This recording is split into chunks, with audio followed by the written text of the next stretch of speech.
અને vice chancellor હોવું એ કોઈ જમાનામાં મોટી ઘટના હશે, પણ આજે એક પગારદાર ગરમાયેદાર નોકરથી વધારે એનું સ્થાન કે ગૌરવ તે મહિમા નથી.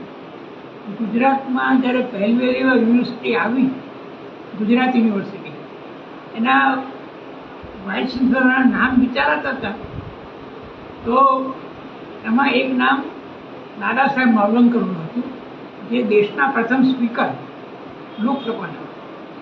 અને એમણે કહ્યું કે જો મને આ કામ માટેની આજ્ઞા મળશે તો હું લોકસભાનું સ્પીકર પર છોડી અને આ જવાબદારી સ્વીકારીશ. આ વાઇસ ચાન્સલરશીપનો મહિમા હતો.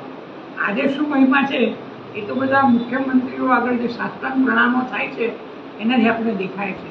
અને એક ગંભીર વાત તરફ, ગુજરાત યુનિવર્સિટીના સ્નાતક તરીકે આ ગુજરાત યુનિવર્સિટી કોલેજમાંની એક કોલેજમાં જેણે કેટલાક વર્ષ ભણાવ્યું એવા એક અધ્યાપક તરીકે અને શિક્ષણ બચાવો સમિતિ વતી હું ધ્યાન દોરવા માગું છું કે આપણા વાઇસ ચાન્સલર અહીંયા જે છે ગુજરાત યુનિવર્સિટીના, ગિરિજા ગુપ્તા, બધી 8-9 ભાષાઓ જાણે છે, સાહિત્યના સ્કોલર મનાય છે, ડોક્ટરેટો અને માનાર ડિગ્રીઓ એ બધા એમની ફરતે ફેરફુદરડી ફરે છે. આ નિર્જયબેન ગુપ્તા એમણે દેશના 200 શિક્ષણ જોડે સંકળાયેલી લોકો જોડે હમણાં એક સહી કરી. એ સહી શું મુદ્દાઓ પર છે? એ અશોકા યુનિવર્સિટીના પ્રોફેસર અલી ખાન મહેમૂદાબાદી, એમને જે રીતે એમની સામે કેસ ઊભો થયો અને એ બરાબર છે, એમને સજા થવી જોઈએ એ પ્રકારનું એક નિવેદન એમણે કર્યું. ગમ્મત એ છે કે મહેમૂદાબાદની સામે જે ફરિયાદ થઈ છે એ ફરિયાદ કરનારે મહેમૂદાબાદના લખાણમાં નથી એવા વિચારો પણ એમને નામે નાખી અને આ બધું એમણે લખ્યું છે એમ કહીને પોલીસમાં ફરિયાદ નહોતી. અને પોલીસે, કારણ કે સૈયાભાઈ કોતવાલ હરિયાણામાં બીજેપીની સરકાર, એટલે હરિયાણા મહિલા આયોગ એના અધ્યક્ષાએ જે બિચારા ઘણા વખતથી ધારાસભા કે લોકસભા માટે મુમુક્ષુ છે, એમણે જરા વધારે ઉત્સાહી દેખાવા માટે ફરિયાદ કરી. અને ફરિયાદમાં મહિલા વચ્ચે મિસોજિની નથી, એટલે મિસોજિની એટલે શું, કંઈ મહિલા વિરોધી કંઈ, એણે પ્રોફેસરે બિચારાએ જે લખ્યું છે એણે એમ કહ્યું છે કે આ 2 મહિલાઓએ જે એક યોગિકા સિંહ કમાન્ડ અને સોફિયા કુરેશી, કર્નલ સોફિયા કુરેશી, એમણે જે રીતે આખું ચિત્રણ કર્યું, મૂક્યું અને દેશનું ગૌરવ વધ્યું. હવે આમાં મહિલાઓના અંગેના એક કોઈ મિસોજિનીની તો વાત જ નથી આવી. એણે આયરનીની વાત કરી છે કે આપણે આ આગળ દેખાડો આ કરીએ અને સત્તા પક્ષ અને એના સમર્થક લોકો એ અંદર ખાને બીજું વિચારતા હોય તો એ ખોટું કહેવાય. આમાં કશું જેને કહીએ કે અપશબ્દ, અભદ્ર, બિલો ધ બેલ્ટ કશું નથી.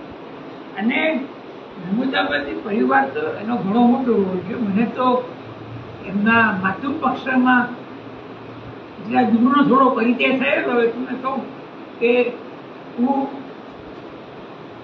ઇમરજન્સી ઉઠી અને પછી જે પ્રકારે જે લોક સમિતિ આંદોલન શરૂ કરવાનું વિચાર્યું ત્યારે જે મિત્રોને બોલાવ્યા હતા એમાં એક મોહનસિંહ મહેતા પણ હતા. એમને હું પહેલી વાર, એટલે બીજી વાર મળ્યો, પહેલી વાર ક્યાં મળે પછી કહું એ મોહનસિંહ મહેતા એના પુત્ર જગત મહેતા, જે આપણા વિદેશ સચિવ હતા, અને એ જગત મહેતા અને રમા મહેતા મોટા લેખિકા,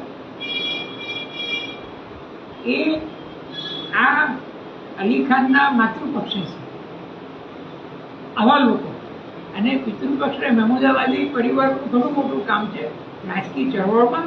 અને આજની લખનઉ યુનિવર્સિટી જે ઘણા મોટા દાનો પર ઊભી છે એમાં એક એનું દાન છે. અને આ પોતે એક સ્કોલર છે. હવે એને જે વાત કરી અત્યારે વાતમાં નથી થતું, પણ એમાં એવું કશું નહોતું. પણ સુપ્રીમ કોર્ટે તો બરાબર છે કે જામીન આપ્યા.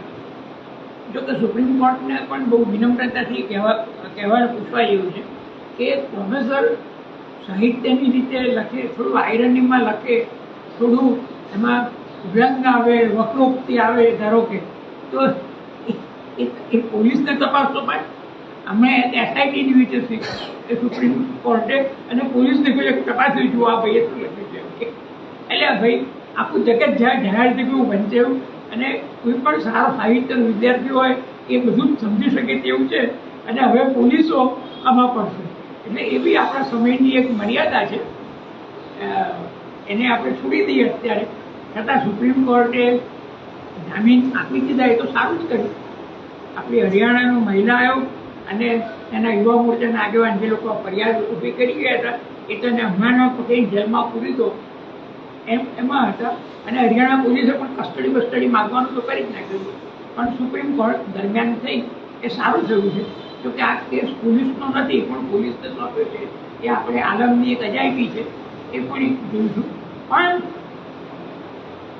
શિક્ષણના આવા કામ માટે અને વિચારની એક સ્વતંત્રતા માટે અને જેમાં દેશની અત્યારની જે ભૂમિકા છે એ ભૂમિકાનો વધારે અનાદર નથી, પણ એ ભૂમિકા અત્યારે લીધી છે તે વાસ્તવિક જેનો વધારે ઝાંખી પડે એવી માગણી અને લાગણી છે. એ પોસ્ટ માટે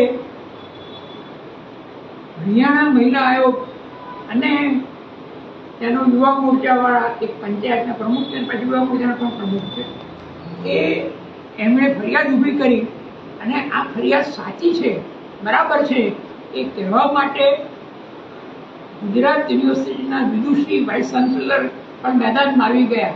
તો આવતીકાલે આ કથિત રાષ્ટ્રીય શિક્ષણ નીતિને અન્વયે જે પ્રકારનું રાજકીય સંધાન અને સરસંધાન સ્પષ્ટ થવાનું છે અને નોકરિયાત વાઇસ ચાન્સેલરો એ એની હાજરી ભરતા એક સંસ્કૃત નાટકમાં જરા સારું નામ આવે છે, રાજકુમારી હોય તો પાછળ એક તાંબુલ વાહિની ચાલે, એની દાસી પણ જરા તાંબુલ વાહિની હોય, આમ નામ પણ પોમ્પસ લાગે.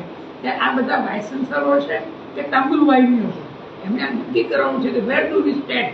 એટલે આ વૈકલ્પિક રમતી વખતે એક આજની બિલકુલ તાજી ઘટના આજ અને કાલની એનું ધ્યાન દોરીને આપણે શિક્ષણના ક્ષેત્રે કેવી જુલમ જોહાતી તરફ જઈ રહ્યા છીએ અને કેવી ધરાર અનાવસ્થાને આમતી રહ્યા છે એનો એક કહેવા માંગુ છું. અને રામ મોહનના જન્મદિવસે કામ ચલાવો આ વાત પૂરી કરતી વખતે એવી આશા રાખું કે આ જે વૈકલ્પિક મુસદ્દો આપણે આજે બહાર પાડ્યો છે એ વંચાશે, વિચારાશે, ચર્ચાશે અને એથી કરીને દેશમાં હાલની જે એનઈપી છે, પહેલાં આપણે એનઈપી ન્યૂ એજ્યુકેશન પોલિસી કહેતા હતા, પણ આ લોકો તો ખાસ સ્કૂલના છે એટલે એમણે એમને નેશનલ કર્યું, એનો પણ વાંધો નથી. પણ આ નેશનલ એજ્યુકેશન પોલિસી એનઈપી